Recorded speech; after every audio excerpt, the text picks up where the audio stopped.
आज के इस वीडियो में हम आपको 4 टिप्स देंगे कि जिनकी मदद से आप स्पीच देते समय कॉन्फिडेंट दिख पाएंगे। पहले तो हम आपको बताना चाहते हैं कि 2 प्रकार की परिस्थितियां होती है।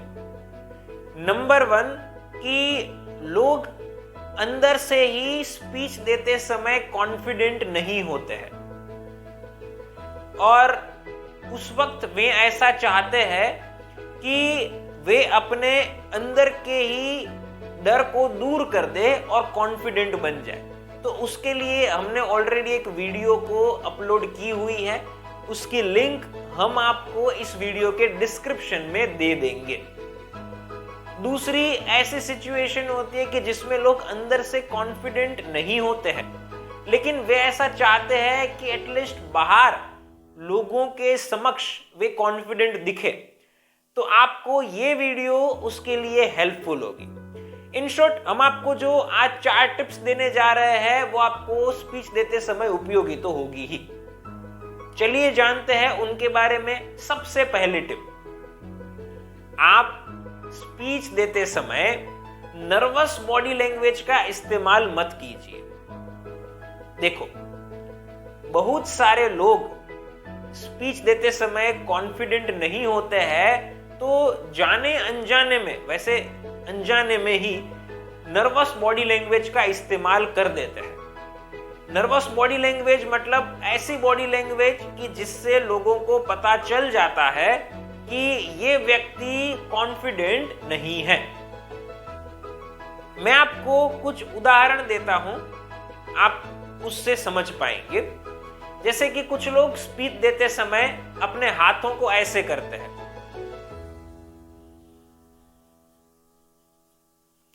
तो ऐसे नहीं करना है। कुछ लोग अपने हाथों को मुंह पर रखते हैं,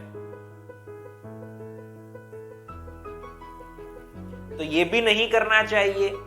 कुछ लोग अपने होठों को मुंह में रखते हैं, ये भी नर्वसनेस की ही निशानी है। कुछ लोग बोलते समय अपने आप को ऐसे ऊपर नीचे करते हैं, तो ये भी नहीं करना चाहिए। कुछ लोग अपने पैर से आवाज करते हैं, जैसे ऐसे अपने पैर को ऊपर नीचे करके, तो ये भी नहीं करना चाहिए। तो ऐसी बहुत सारी ऐसी बॉडी लैंग्वेज है, ऐसे जेस्चर्स है कि जिसका इस्तेमाल करके लोगों को हम ऐसा इंडिकेशन दे रहे हैं कि हम कॉन्फिडेंट नहीं है। तो ऐसा हमें नहीं करना है। अगर आप और भी अलग अलग प्रकार के जेस्चर्स को जानना चाहते हैं, बॉडी लैंग्वेज को समझना चाहते हैं, तो आप हमारे ऑनलाइन लाइव कोर्स को ज्वाइन कर सकते हैं। तो अब मेरा कहना यह है कि जब आप इस प्रकार के जेस्चर्स का उपयोग स्पीच देते समय नहीं करेंगे, तो लोगों को यह नहीं लगने वाला है कि आप कॉन्फिडेंट नहीं हैं।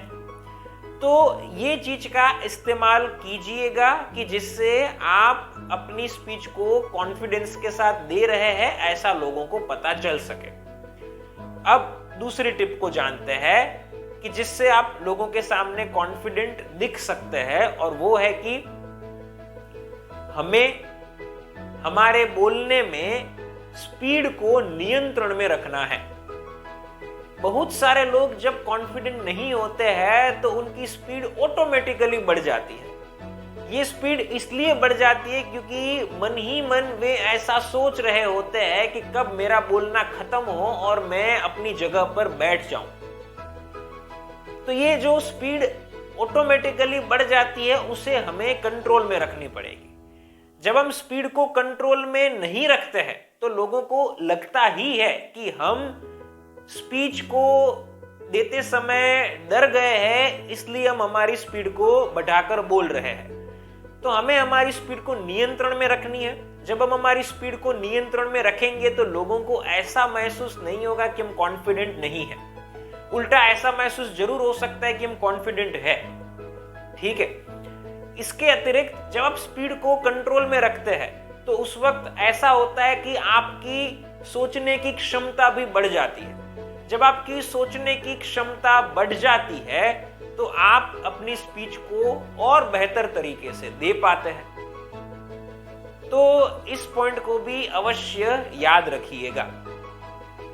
अब हम आगे बढ़ते हैं और जानते हैं तीसरे पॉइंट के बारे में कि जिससे आप स्पीच देते समय आत्मविश्वास से भरपूर लग सकते हैं, और वो है कि हमें हमारे चेहरे पर भरपूर स्माइल रखनी है। ये मेरी फेवरेट टिप है। देखो, एक नेचुरल चीज है कि जब लोग कॉन्फिडेंट नहीं होते हैं तो उनके एक्सप्रेशंस भी बदल जाते हैं, उनके चेहरे पर स्माइल नहीं होती है। लेकिन यह भी एक हकीकत है कि जब आप कॉन्फिडेंट नहीं है लेकिन आपके चेहरे पर स्माइल है तो लोगों को आप ऐसा महसूस करवा सकते हैं कि आप कॉन्फिडेंट है। तो हमें हमारे चेहरे पर स्माइल रखनी है। स्माइल जितनी ज्यादा हो सके उतनी आप रख सकते हैं। इससे आपकी ऑडियंस ऐसा महसूस करेगी कि आप कॉन्फिडेंट हो। तो ये कीजिएगा। एक चीज और समझ लेनी जरूरी है कि कुछ लोग ऐसा कहते हैं कि स्माइल हमसे नहीं हो पाती है। हाँ, नहीं हो पाती, लेकिन ये आर्टिफिशियली करनी है, जानबूझकर करनी है कि जिससे आप लोगों को कॉन्फिडेंट लगो। इस टिप से आपको एक और फायदा भविष्य के अंदर होगा कि आप जितना आर्टिफिशियली स्माइल करते जाएंगे उतनी ही धीरे धीरे नेचुरली स्माइल आपके चेहरे पर आती जाएगी। आप स्माइल करोगे तो अंदर से खुशी भी महसूस करोगे, और खुशी महसूस करेंगे तो आप अपनी स्पीच को भी और अच्छे तरीके से दे पाओगे। तो ये हमारी तरफ से तीसरी टिप आपके लिए थी। अब इस वीडियो की आखिरी टिप नंबर 4 कि जिससे आप लोगों को ऐसा दिखा सकते हो कि आप कॉन्फिडेंट हो, और वो है कि लोगों के सामने आई कांटेक्ट बनाकर बोलिए। जब लोग कॉन्फिडेंट नहीं होते हैं तो वे आई कांटेक्ट पूरा बनाकर नहीं बोल पाते हैं। उनकी नजरें बार बार अलग अलग जगहों पर जाती है, जैसे ऊपर या नीचे या साइड में ऐसे जाती है। तो हम यहां पर क्या करेंगे कि जिससे लोगों को हम कॉन्फिडेंट दिखे, तो हम लोगों की आंखों में आंखें डालकर बोलेंगे।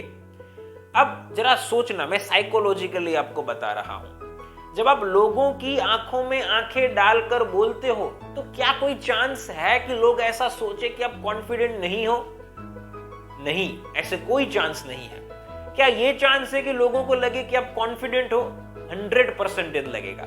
जब आप आई कांटेक्ट बनाकर अपनी बातों को कहोगे तो लोगों को लगेगा कि आप बहुत कॉन्फिडेंट हो। आप एक बार करके देखिएगा। तो ये भी आप फॉलो कीजिए कि जिसके कारण आप लोगों को कॉन्फिडेंट दिख सको।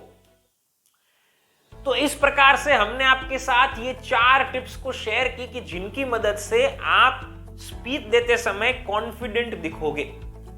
अगर आप एक पावरफुल पब्लिक स्पीकर बनना चाहते हो तो आप हमारे online live public speaking course को ज्वाइन कर सकते हैं। नीचे दिए गए नंबर के ऊपर आप हमें कॉल कीजिए, मैं आपसे पर्सनली बात करूंगा, आपकी सारी प्रॉब्लम्स और रिक्वायरमेंट्स को सुनूंगा और समझूंगा, और आपको पर्सनल ट्रेनिंग देकर एक कॉन्फिडेंट और परफेक्ट पब्लिक स्पीकर बनाऊंगा। फ्रेंड्स, फिर मिलेंगे एक नई वीडियो के साथ। Thank you.